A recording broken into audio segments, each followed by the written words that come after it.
Bollywood silver screen presenting Togo, एक brave dog की सच्ची कहानी।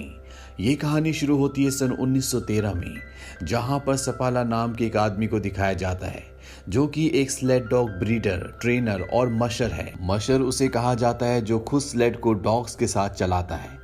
उसके यहाँ पर एक छोटे पपी का जन्म होता है जो कि एक साइबेरियन हस्की ब्रीड है, जो कि दूसरे पपीज से बहुत कमजोर है। सिपाला इसे अपने पास नहीं रखना चाहता। वो अपनी पत्नी से कहता है कि ये अलास्का है, यहाँ पे कमजोर डॉग्स बिल्कुल भी सरवाइव नहीं कर सकते, और उसकी पत्नी चाहती है कि हम इसे एक मौका दें। वो इस डॉग का नाम टोगो रखते हैं और टोगो को एक मौका दिया जाता है। जैसे जैसे वक्त बीतता है टोगो बड़ा होता है, पर ये बहुत ज्यादा शैतान होता है। इसके अंदर बिल्कुल भी डिसिप्लिन नहीं होता। सपाला की पत्नी चाहती है कि सपाला उसे स्लेड डॉग बनाए, पर सपाला कहता है कि इसे स्लेड डॉग नहीं बनाया जा सकता। और अब वक्त आ गया है जब हमें इसे अलविदा कहना होगा। वो टोगो को अपने एक दोस्त को दे देता है, पर अगले दिन वो आदमी टोगो को वापस ले आता है। वो कहता है कि ये एक शैतान डॉग है, मैं इसे अपने पास नहीं रख सकता। सपाला टोगो के आने से बिल्कुल भी खुश नहीं होता, हालांकि उसकी पत्नी को इससे काफी खुशी होती है। दरअसल टोगो सपाला के हर एक काम में अड़चन लाता है। जब भी वो ट्रेनिंग के लिए अपने डॉग्स को ले जाता है तो टोगो को भी वो बाकी डॉग्स के साथ बंद कर देता है, पर टोगो जमीन के अंदर खड्डा खोद के जाल के दूसरे तरफ निकल आता है और किसी तरह से उस जगह तक पहुंच जाता है जहां पर सपाला अपने बाकी डॉग्स के साथ स्लेड की प्रैक्टिस कर रहा होता है। टोगो के उस जगह पहुंचने से उसकी प्रैक्टिस पूरी तरह से खराब हो जाती है। एक बार खुद वो पानी में भी गिर जाता है, इसीलिए अब सपाला उसे कमरे में बंद कर देता है। पर अगले दिन एक बार फिर से टोगो ऊपर रोशनदान से भाग जाता है और उस जगह पहुंच जाता है जहां पर सपाला बाकी डॉग्स के साथ स्लेड प्रैक्टिस कर रहा होता है। सपाला टोगो से पूरी तरह से परेशान हो चुका है। वो उसे अपने एक दोस्त को दे देता है। वो कहते हैं कि मैं घर से कभी बाहर नहीं निकलती और इसे भी मेरे साथ घर पर ही रहना होगा। और सपाला और उसकी वाइफ की जाने के कुछ देर बाद टोगो खिड़की का कांच तोड़कर भाग जाता है और उस जगह पहुंच जाता है जहां पर सपाला दूसरे डॉग्स के साथ स्लेड की प्रैक्टिस कर रहा होता है। सपाला देखता है कि टोगो के हाथ में चोट लगी होती है, इसीलिए उसे स्लेड पर बिठा देता है, क्योंकि ये खतरनाक जंगल है जहां पर खतरनाक जानवर है और खून की महक से कोई भी टोगो को मार सकता है। पर टोगो स्लेड पर बैठना नहीं चाहता, बल्कि वो बाकी डॉग्स के साथ भागना चाहता है। इसीलिए मजबूर होकर सपाला को टोगो को बाकी डॉग्स के साथ बांधना पड़ता है। वो देखता है कि टोगो की स्पीड बाकी डॉग्स से बहुत ज्यादा है, इसीलिए सपाला को टोगो को आगे बांधना पड़ता है। लेकिन वो देखता है कि वहां पर भी उसकी स्पीड ज्यादा है। घर आते आते टोगो सारे डॉग से सबसे आगे होता है, जिससे सपाला पूरी तरह से हैरान भी होता है और खुश भी। वो अपनी पत्नी को बताता है कि ये सिर्फ एक स्लेड डॉग नहीं है, बल्कि ये एक लीड डॉग है। इसने सबको पीछे छोड़ दिया था। अब टोगो के लीड डॉग बनने के बाद सपाला अलास्का में जितनी भी चैंपियनशिप्स होती हैं उन सब को जीत जाता है और बहुत जल्दी टोगो और सपाला दोनों बहुत ज्यादा फेमस हो जाते हैं। धीरे धीरे वक्त बीतता है और 12 साल बीत जाते हैं और ये साल होता है सन 1925 का। और एक दिन जब सपाला अपनी डॉग टीम के साथ अपने शहर वापस आता है तो उसे पता चलता है कि शहर में एक महामारी फैली है जो बच्चों को बहुत ज्यादा अफेक्ट कर रही है। इस बीमारी का नाम होता है डिप्थेरिया। इसीलिए मेयर एक मीटिंग बुलाता है जिसमें सपाला भी जाता है। मीटिंग में बताया जाता है कि इस बीमारी की दवा यानी कि एंटीडोट है, लेकिन वो निनाहा में है जो यहाँ से 600 मील दूर है। वो हेलीकॉप्टर से दवा नहीं भेज सकते क्योंकि मौसम बहुत ज्यादा खराब होने वाला है। वो सपाला से मौसम के बारे में पूछते हैं। सपाला बताता है कि आज जब मैं वापस आ रहा था तो मैंने देखा कि पहाड़ों से बहुत दूर तूफान चल रहा है जो धीरे धीरे हमारे शहर की तरफ बढ़ रहा है। मेरे डॉग्स उस तूफान को देखकर घर की तरफ भाग रहे थे। टोगो ने 12 साल में पहली बार ऐसा किया है। अगर वो तूफान से डर रहा है तो हमें भी तूफान से डरना चाहिए, क्योंकि ये तूफान बहुत भयानक होने वाला है। हालांकि सब चाहते हैं कि सपाला अपने स्लेड पर जाकर उस दवा को ले आए, पर सपाला बिना कोई जवाब दिए यहाँ से निकल जाता है। जब वो बाहर जाता है तो उससे एक डॉक्टर लिफ्ट मांगता है। वो उसे अपने स्लेड पर हॉस्पिटल तक छोड़ता है और जब वो हॉस्पिटल की खिड़की से अंदर देखता है तो वहां पर बहुत सारे बच्चे होते हैं जो बीमार होते हैं। उनकी हालत बहुत ज्यादा खराब होती है, बिना दवा के उन्हें नहीं बचाया जा सकता। जब सपाला अपने घर पर आता है तो रात को अपनी पत्नी से कहता है कि मैं दवा लेने जरूर जाऊंगा। हालांकि उसकी पत्नी नहीं चाहती, क्योंकि वो जानती है कि ऐसे मौसम में 600 मील का सफर खुदकुशी है। सपाला कहता है कि मुझे जाना होगा। हॉस्पिटल में जिन बच्चों को मैंने देखा उन सबको हम जानते हैं और मैं अपने साथ टोगो को भी ले जाऊंगा। उसकी पत्नी कहती है कि टोगो अब 12 साल का हो चुका है। तुमने खुद कहा था कि वो 150 मील का सफर भी तय नहीं कर सकता और ये सफर तो 600 मील का है। तुम टोगो से बहुत प्यार करते हो और मैं नहीं चाहती कि टोगो की मौत की वजह तुम बनो। पर सिपाला टोगो के बिना नहीं जाना चाहता। अगली सुबह वो अपनी पत्नी को अलविदा कह के निनाहा के लिए निकल पड़ता है। जैसे जैसे सिपाला और उसके डॉग्स का सफर आगे बढ़ता है, तूफान और तेज होता रहता है और तूफान में इतनी तेज बर्फीली हवा होती है कि सिपाला को कुछ भी नहीं दिखता। टोगो सबसे आगे होता है और सिपाला अपने डॉग्स को लगातार आगे बढ़ने के लिए कह रहा होता है, क्योंकि इन्हें निनाहा पहुंचकर जल्द से जल्द दवा लेकर वापस आना है।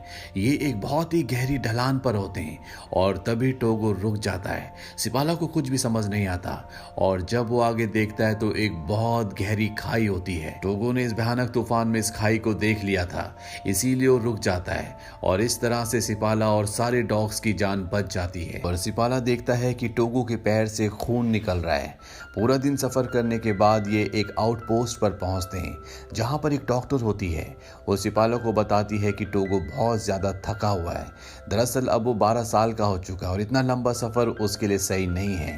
पर अगली सुबह एक बार फिर से सिपाला और उसका लीडिंग डॉग टोगो बाकी सभी डॉग्स के साथ इस बर्फीले भयानक तूफान में आगे की तरफ बढ़ जाते हैं। वहीं दूसरी तरफ हॉस्पिटल में बच्चों की हालत लगातार खराब हो रही होती है और यहाँ पर सपाला लगातार आगे बढ़ रहा होता है। वो शॉर्टकट्स ले रहा होता है ताकि जल्द से जल्द दवा तक पहुंच सके और तभी वो देखता है कि उसके सामने एक जमी हुई झील है जो कि बहुत ही खतरनाक है और उसके आगे से बहुत भयानक तूफान भी इन्हीं की तरफ आ रहा होता है।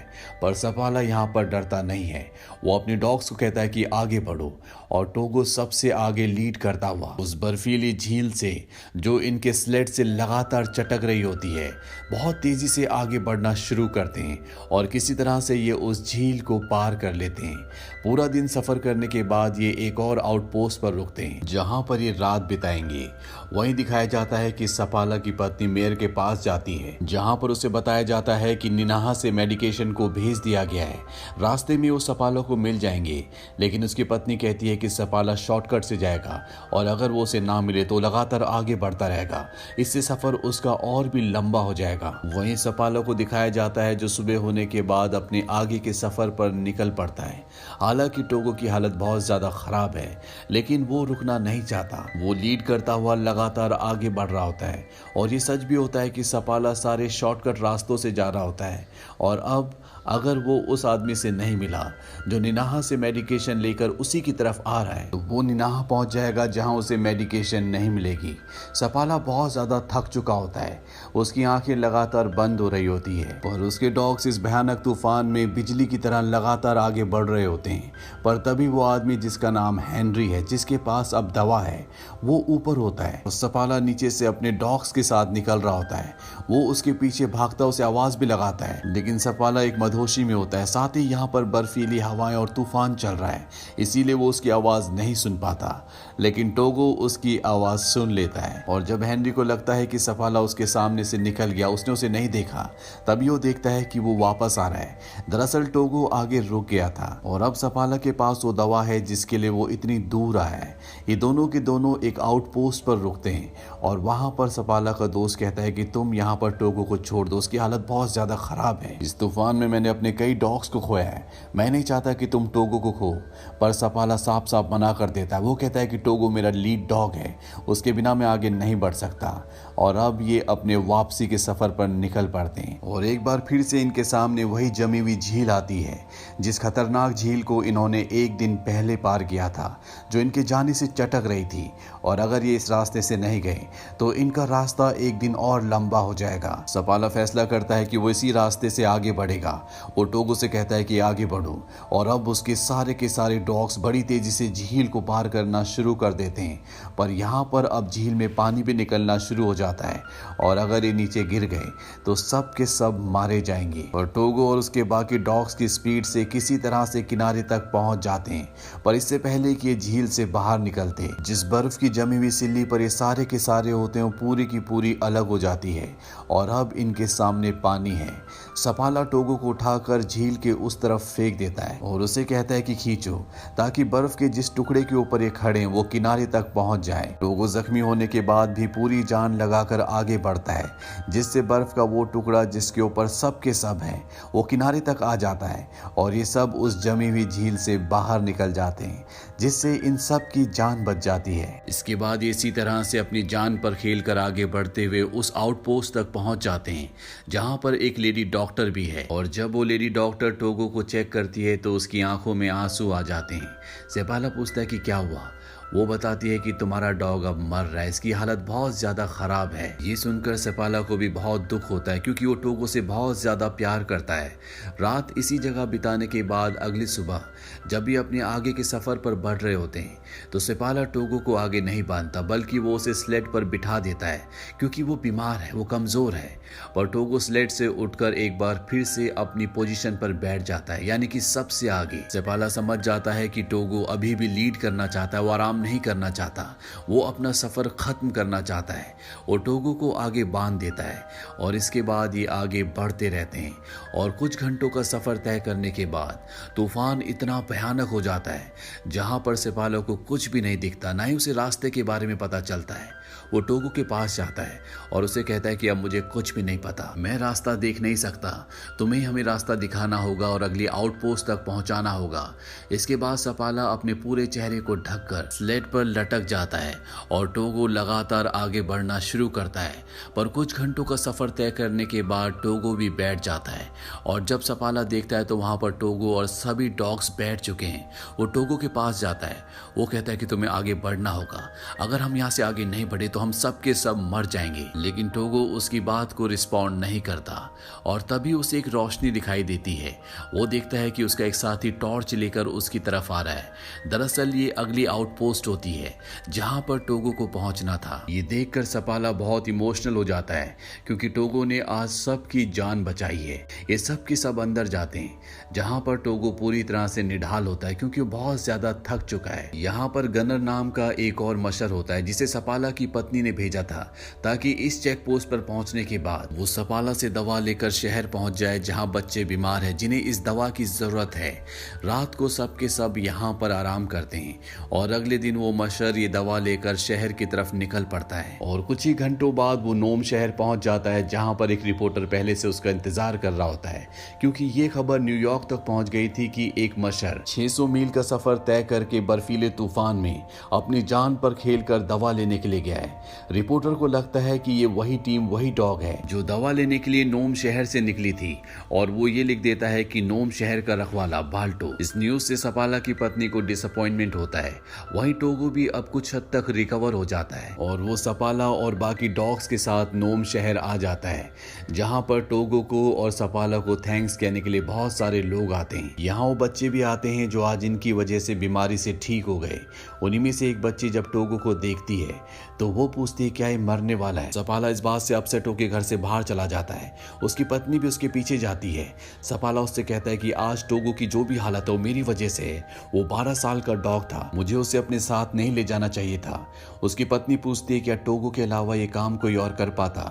हालांकि वो कोई जवाब नहीं देता, पर वो जानता है कि टोगो के अलावा इस काम को कोई भी नहीं कर पाता। अब अगली सुबह एक बार फिर से सेपाला अपने डॉग्स के साथ स्लेड प्रैक्टिस के लिए जा रहा होता है और जब टोगो ये देखता है तो वो घर पर नहीं रुकता, वो भी लंगड़ाता हुआ उस तक पहुंच जाता है। सेपाला समझ जाता है कि टोगो सिर्फ स्लेड को नहीं खींचना चाहता था, बल्कि वो मेरे साथ वक्त बिताना चाहता था। और कुछ वक्त बाद जब टोगो पूरी तरह से ठीक हो गया तो सेपाला अपनी पत्नी और टोगो के साथ लंबी सैर पर जाया करता। अगले 2 साल में टोगो के बहुत सारे बच्चे हुए, जिन्हें काफी सारे मशर्स लेने के लिए आए, और इन बच्चों को, इन ब्रीड को एक अलग और नया नाम दिया गया और वो था सेपाला सपाला साइबेरियन। इसके बाद सन 1929 में टोगो की मृत्यु हो गई। उसकी मृत्यु के बाद भी सपाला डॉग्स को ट्रेन करता रहा। हालांकि टोगो अलास्का में बहुत फेमस रहा, लेकिन जो बहादुरी का काम उसने किया था उसका क्रेडिट दूसरे डॉग को गया जिसका नाम था बाल्टो। बाल्टो का न्यूयॉर्क में स्टैचू बनाया गया।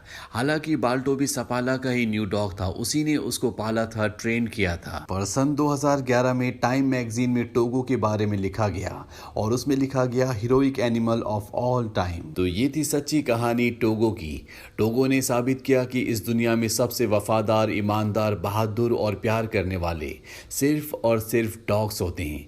ये मूवी ईयर 2019 में रिलीज हुई थी। IMDb पर इसकी रेटिंग है 8। उम्मीद करते हैं कि ये कहानी आपको पसंद आई होगी।